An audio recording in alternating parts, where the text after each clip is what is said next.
Hello viewers, welcome back my channel. Guys, আপনাদের মধ্যে অনেকেই এই গেটটা চেনেন। এটা হলো জিনিয়াস স্কুলের মেন গেট। তো 2 দিন আগে জিনিয়াস স্কুলের প্রোগ্রাম ছিল, তো সেখানে আমরা গিয়েছিলাম। আসলে আমার বোন জিনিয়াস স্কুলে পড়ে, তো ওর সাথে গিয়েছিলাম জিনিয়াস স্কুলে। তো গাইজ, চলুন দেখে নিই যে ভিতর থেকে জিনিয়াস স্কুলটা কত সুন্দর করে সাজানো হয়েছে। গাইজ, আমরা যখন জিনিয়াস স্কুলে পড়তাম তখন জিনিয়াস স্কুলে এত বেশি ডেভেলপমেন্ট ছিল না। জিনিয়াস স্কুলে গত 2 বছর ধরে এই প্রোগ্রামটা করা হচ্ছে। গাইজ, জিনিয়াস স্কুল একটা বেসরকারি স্কুল, এটা কোনো সরকারি স্কুল না। তা সত্ত্বেও জিনিয়াস স্কুল অনেক বড়। পুরো মেহেরপুরের মধ্যে জিনিয়াস স্কুলের মতো এত বড় বেসরকারি স্কুল আর একটাও নেই। গাইজ, আপনারা এখানে এতগুলো চেয়ার দেখছেন।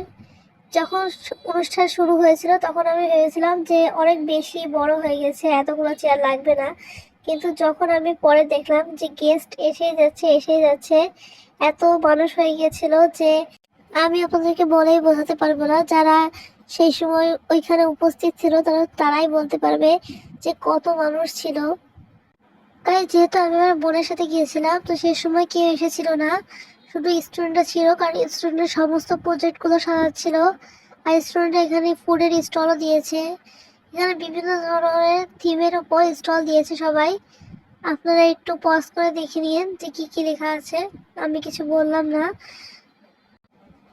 গাইজ, যখন গেস্ট এসেছিল তখন আমি ভিডিও করতে পারিনি, কারণ তখন অনেক মানুষ ছিল। আর এত মানুষের মধ্যে, এত ভিড়ের মধ্যে আমি যদি মোবাইল নিয়ে ভিডিও করতে যেতাম তাহলে মোবাইলটা পড়ে যাওয়ার সম্ভাবনা ছিল। এজন্য আমি ভিডিও করতে পারিনি সে সময়। এই ভিডিওগুলো আমি আগে থেকেই করে রেখেছিলাম, যখন কেউ এসেছিল না তখন। গাইজ, এগুলো আসলে বাচ্চারা করেছে, এগুলো ক্লে দিয়ে করা। এগুলো অনেক সুন্দর লাগছিল। স্টুডেন্টরা এত বেশি সুন্দর সুন্দর জিনিস তৈরি করেছে, দেখতেই ভালো লাগছিল। গাইস, যেহেতু এই স্টলে সবকিছু ছোট ছোট বাচ্চারা বানিয়েছে, বাচ্চাদের কাছে ভুল হতেই পারে। তো আমিও গ্রিন হাউস বানিয়েছিলাম যখন আমি যেটা স্কুলে ছিলাম। তো সেই গ্রিন হাউসটাতে আমি আসলভাবে তৈরি করেছিলাম, যেভাবে আসল গ্রিন হাউস তৈরি করা হয়।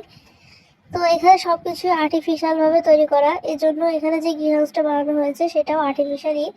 কিন্তু গ্রিন হাউসের উপরে কোনো সময় ঘাস থাকে না, গ্রিন হাউসের ভিতরে ঘাস থাকে। তো এখানে এই জিনিসটা একটু অন্যরকম হয়ে গেছিল।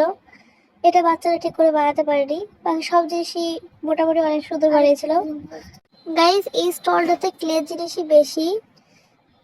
তো আমি আপনাদেরকে একটা জিনিস বলবো যে আগে মানুষ মাটি তৈরি জিনিস বানাতো, কিন্তু ক্লে আসার পর থেকে বাচ্চারা অনেক বেশি অ্যাডভান্স হয়ে গেছে, কারণ ক্লেতে ঘর বাড়ি নোংরা হয় না। এই জন্য মায়েরাও ক্লে দিয়ে খেলতে দেয় বাচ্চাদেরকে।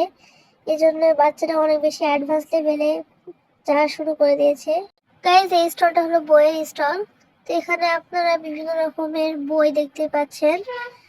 গাইজ, এখানে বিভিন্ন রকমের বই আছে। আমার সেরকমের বইয়ের উপর কোনো ইন্টারেস্ট নেই, কারণ আমার বাসায় অনেক রকমের বই আছে, অনেক বিখ্যাত মানুষদের বই আছে, আবার অনেক নবী রাসূলদের কাহিনীও আছে। আর এটার মূল কারণ হলো আমার আব্বু সব বই কিনে নিয়ে আসে যাতে আমি পড়ি। এই জন্য আমার কাছে এখন এত বই হয়ে গেছে যে আমি সেই বইগুলো কি করবো সেটাই ভেবে পাই না। গাইজ, এগুলো হলো ফুডের স্টল। তো এখানে আপনারা দেখতে পাচ্ছেন যে এখানে মিষ্টি খাবারের কোনো অভাব নেই, সবই পিঠাপুলি। তো গাইস, এখন শুধু পিঠাপুলি নিয়ে এসেছে, পরে আরো খাবার নিয়ে এসেছিল, কিন্তু যে তখন এত মানুষ ছিল যে ভিডিও করা তো দূরেই থাক, কিছু কেনাই মুশকিল। কারণ এত ভিড় ছিল যে সেখানে যাওয়াই সম্ভব হচ্ছিল না। এবং কি আপনারা দেখছেন না, এতগুলো খাবার, এই খাবারগুলো কিছুক্ষণের মধ্যেই শেষ হয়ে গিয়েছিল যখন খাওয়া শুরু করেছিল সবাই। আর গাইস, এগুলোর প্রাইস অনেক বেশি। বাইরের তুলনায় এখানে অনেক কিছুর প্রাইস অনেক বেশি আছে, কিন্তু তা সত্ত্বেও মানুষ কিন্তু কেনা বন্ধ করেনি, সবাই অনেক পরিমাণে কিনছিল। গাইস, আপনাদের কোন পিঠা পছন্দ সেটা কমেন্টসে জানিয়েন। আর আমার ভিডিওটা যদি ভালো লেগে থাকে তাহলে শেয়ার করবেন এবং কমেন্টসে জানাবেন যে আপনাদের আমার ভিডিওর কোন জিনিসটা ভালো লেগেছে। গাইস, এই সব কিছুই বাচ্চারা করেছে। গাইস, আমার কাছে এই চকলেট কেকটা বেশি ভালো লেগেছে ডিজাইনের দিক দিয়ে, কারণ আমি কেকগুলো ট্রাই করতে পারিনি, কারণ আমি যখন গিয়েছিলাম কেনার জন্য ততক্ষণে সব শেষ হয়ে গিয়েছিল। এই জন্য আমি বেশি কিছু কিনতে পারিনি, কারণ আমি মাঝখানে চলে এসেছিলাম বাসায়, কারণ স্যাররা সবাই মিলে প্রোগ্রাম অর্গানাইজেশন করছিল। আর যেহেতু এটা 9টা থেকে 4টা পর্যন্ত ছিল, এই জন্য আমি মাঝখানে চলে এসেছিলাম। আমি 9টা পর্যন্ত ছিলাম, কারণ আমি 9টার আগে এইসব ভিডিওগুলো কমপ্লিট করে ফেলেছি, কারণ 9টার সময় থেকে সবকিছু শুরু হওয়ার কথা ছিল। এই জন্য আমি 9টার আগে ভিডিও কমপ্লিট করে চলে এসেছিলাম। আর আমি গিয়েছিলাম ওদিকে আবার 12টার দিকে। গাইজ, এগুলো হলো বিভিন্ন স্টুডেন্টরা প্রজেক্ট বানিয়েছে। এখানে শুধু উপর ক্লাসে স্টুডেন্টরা বানিয়েছে সেরকমের না, ছোট বড় সবাই এই প্রজেক্টগুলো তৈরি করেছে। যে যেরকমের পেরেছে, যার যেরকমের নলেজ আছে সে সেই রকমের নলেজ দিয়ে প্রজেক্ট তৈরি করেছে।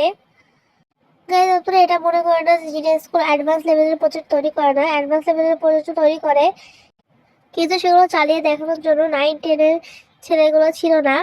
কারণ ওই প্রজেক্টগুলো 9-10-এর বাচ্চাদেরই ছিল, তো ওরা সেই সময় ওখানে ছিল না, এই জন্য আমি এটা ভিডিও করতে পারিনি। তো গাইজ, এই স্টলটাতে শুধু অ্যাওয়ার্ড আছে, আসলে এটা কোনো স্টল না। এই প্রাইজগুলো দেওয়া হবে স্টুডেন্টদেরকে, কারণ এখানে বিভিন্ন ধরনের সাংস্কৃতিক ফাংশনের জন্য করা হয়েছে। আর তাছাড়াও আরও একটা স্পেশাল কাজের জন্য এই প্রোগ্রামটা করা হয়েছে, সেটা আমি আপনাদেরকে ভিডিও শেষে বলবো। এই দেখুন, এটা হলো আসলে বড়দের স্টল, কিন্তু এই প্রজেক্টগুলো যাদের তারা এখানে ছিল না, এই জন্য এগুলো চালিয়ে দেখাতে পারিনি। আরও একটা কথা, যে এতই ভিড়, অনেকের প্রজেক্ট নষ্ট হয়ে গেছিল, কারণ অনেক ধাক্কাধাক্কি হয়েছিল যখন স্টলে অনেক বেশি ভিড় ছিল। গাইজ, এই প্রজেক্টগুলো একদম রিয়েলিটির সাথে সম্পর্কিত। আপনারা দেখতেই পাচ্ছেন যে এই প্রজেক্টগুলো কিভাবে তৈরি করা হয়েছে।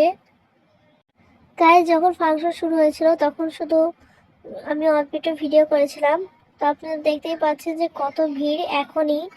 তো আমি যখন পরে এসেছি তখন চেয়ারে বসার মতো অবস্থা ছিল না, কারণ সবাই দাঁড়িয়ে পড়েছিল, এত মানুষ হয়ে গেছিল যে দাঁড়ানো মানুষই আটছিল না।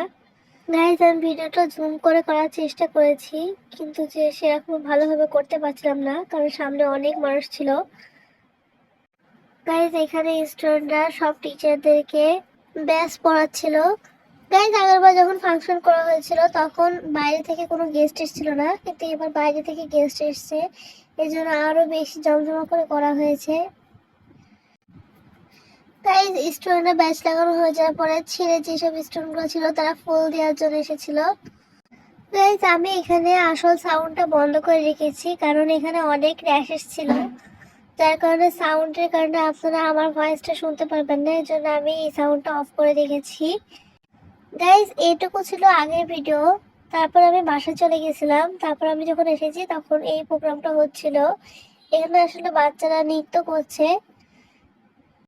গাইজ, আসলে আমি অনেক দূরে ছিলাম, এই জন্য আমি ভিডিও করতে পারছিলাম না, আমি জুম করে ভিডিও করার চেষ্টা করেছি। আর আপনারা দেখতেই পাচ্ছেন যে কত মানুষ। গাইজ, আপনারা যারা আমার ভিডিও দেখেন তারা কি কেউ জিনিয়াস স্কুলে কখনো পড়েছেন? যদি পড়ে থাকেন তাহলে কমেন্টসে জানিয়েন। গাইজ, এটাও একটা সঙ্গীত, আমি গানগুলো দিইনি, কারণ গানের কারণে অনেক সময় কপিরাইট আসে, এই জন্য আমি এই সব কিছু অ্যাভয়েড করেছি।